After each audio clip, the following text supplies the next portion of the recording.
Hi, welcome to the dish room. Let's get ready to wash some dishes.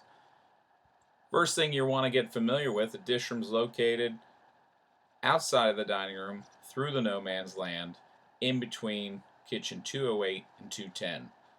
As you enter the no man's land, please just remember to use the right double-sided doors as your indoor and the left side as your outdoor. That means no matter which space you're going into, 210, 208, or the dish room, you're always going in through the double-sided doors. So let's take a look at our room here. You'll notice from left to right, we have everything from china to hand washing to recycling, a big stainless steel monster. There's a lot of stuff in here, so you'll need to take some time to get to know what is what. So our dish machine has a dirty side and a clean side. Here we're facing into the dirty side where a server might land all the equipment they're going to turn in. The dish machine cleans flatware, it cleans china, and it cleans glassware. Sometimes pots and pans end up on the dish machine. I'd like those to be brought right back to the kitchen they came from. Flatware is stored or organized on an island to the left of this stainless steel counter. China is really the only thing you should see on the flat shelf entering the dirty area. Glassware is organized in racks on this upper shelf. Again, here's the dirty zone, here's the clean zone. Here's a side view, dirty zone, clean zone. Often you're assigned the dish room with another partner, and it's really important that the two of you work separately in regards to dirty and clean. You really don't want to transfer the bacteria from a dirty dish to a recently clean dish. To the left of the clean zone, we have a plate rack, and the very simplest form of organization you see here is we try to put the light stuff up high, working down to the heaviest stuff on the bottom. That's going to make it safer for everybody working. To the left of that, you'll find a chemical filling station, and that filling station will fill mop buckets with the green chemical called wash and walk. It will fill spray bottles with the all-purpose chemical, which is yellow, and then the glass washer, which is blue. To the left of that's a nice hand washing station. We typically keep our recycling bucket to the left of that. Notice we don't put a garbage bag in a recycling bucket. There's really no reason to. To the left of all that, you'll find a dolly for some soup cups and coffee cups, and then our dish dollies themselves. Each dish dolly section has a little marker to tell you what belongs in each zone. Try to keep them organized. Please be careful that sometimes the soup bowls and the salad plates can get a little confusing. So do your best in there. To run our dish machine, you've got to do some simple things to set it up. Following the step-by-step here, the first thing we do is we place the drain plug inside the wash basin. Then, the second item, we place the perforated shelf. And third, we put in the deep sort of food basket that catches any food waste that goes into the dish machine. Number 4, we have this wire frame which allows dish racks to slide in and out of the machine. It's got a very particular way to go in. There's a loop which needs to be onto the back of the machine. Try and follow the photos. And once that's done, we're going to turn our machine on by hitting the on button, let it fill, and of course come to temperature. Notice in the little screen that highlights where you would turn the machine on, you want to be on cycle 1. Anything else in cycle 1 and the cycles are going to be very long. Last but not least, please turn on the power switch by hitting up for the water temperature booster. That'll be very helpful. There are 3 chemicals you'll see immediately adjacent to the dish machine.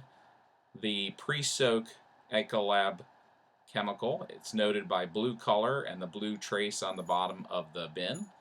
It comes in an oval shape. Then there's a white solid, which comes in sort of an octagon type shape, and this is our wash soap. And then there is a hexagon shape that is green, and that is for our rinse chemical in the dish machine. Again, you can find the on-off button on the lower half of the dish machine, and again, be sure you're on cycle 1. Underneath the spray sink area, you can find some scrub brushes, rubber gloves, scrubbies, some degreaser. Please keep in mind the dish machine is a 2-process or 2-step cycle.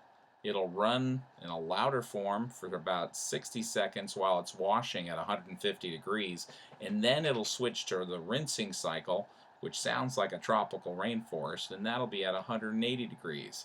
And that's the best way to kill bacteria from a temperature perspective. So I mentioned the island earlier before. This is a 2-zone location where servers can break down their trays when they come in with dirtiest supplies. So at the back of the island, you can see a large gray garbage can that would need, of course, a bag. We have the green container for compost, a clear dump container for liquid, a red container for sanitizing solution so we can wipe our trays, and then we have our 6-pack pre-soaked flatware zone. This is only for, of course, the dining room's flatware. Whenever you're setting up a garbage can, be sure it's clean inside. Take a moment to spray it with all-purpose if necessary, then wipe it out, and then finally reset it with a clean garbage bag.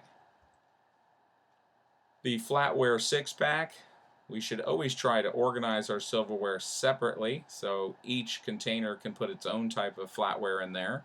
And then we can just lift the whole rack and run it through the machine on a flat rack. That saves us a little bit of organizing in the long run. I highlighted before the red container is a standard throughout the whole culinary college that it would have only sanitizing solution in it. You can get that sanitizing solution from the 3rd sink of any pot sink in the kitchens. It's the right-hand sink. There's a dispenser there. The green bucket is our compost bucket, which should be set up with a rubber spatula so it's easy to scrape and put the items in there that belong. It should not have an excessive amount of oil or fat. It should be basically organic material and very, very small bones. Some other equipment you'll find in the dish room are flat racks. These are great for volume type containers, teapots, soup cups, coffee cups, as well as the silverware or flatware 6-pack. Peg racks are awesome for doing plates and thin items. Could be cutting boards, small plates, or large plates. When the flatware is done, you simply hold the white cylinder and dump each type of flatware into its own trough within the flatware organizer. Then ask a dining room student to return it to the dining room. We have a fabulous mop bucket for any accidents on the floor. Again, that's filled with wash and walk. Whenever I'm done with the mop bucket, I like to get all the water out of the bottom of it, squeeze the mop as dry as I can, and then hang the mop over the rim of the squeezer so any moisture would drip inside the bucket, not on the floor. Every production area has numerous amount of hand sinks. Using a hand sink is probably the best way to minimize transfer of bacteria or creation of foodborne illness. So every time we work in an area that has a hand sink, please make sure the soap, the paper, and the water all work so we can be sanitary. A little further along the way, you'll see glass dollies with assorted types of glass racks. It's very helpful to keep this organized. I prefer the water glasses to be in the blue rack with the white center, wine glasses inside the solid blue racks, and then there are 2 racks that are a bit smaller and accommodate all our highball glasses. As you exit the dish room into the no man's land, you'll see our chemical storage underneath the stainless steel table. It's very important that we handle chemicals safely. You can see the solid items in the center of the photograph representing what go into the dish machine. To the right of that is some of the soap for the hand sink. Then we have a sterno chemical for heating our chafing dishes. On the far left are the refills for the filling station found in the dish room. Again, use the right door to get out of the dish room. It'll keep the flow moving and make it safer for everyone. With this little bit of information, I hope the 10 minutes hasn't seemed too long, but hopefully you'll feel a little bit more confident about working in the dish room. And whenever you're done cleaning an area, try to leave it better than you found it. Thanks again and have a great day.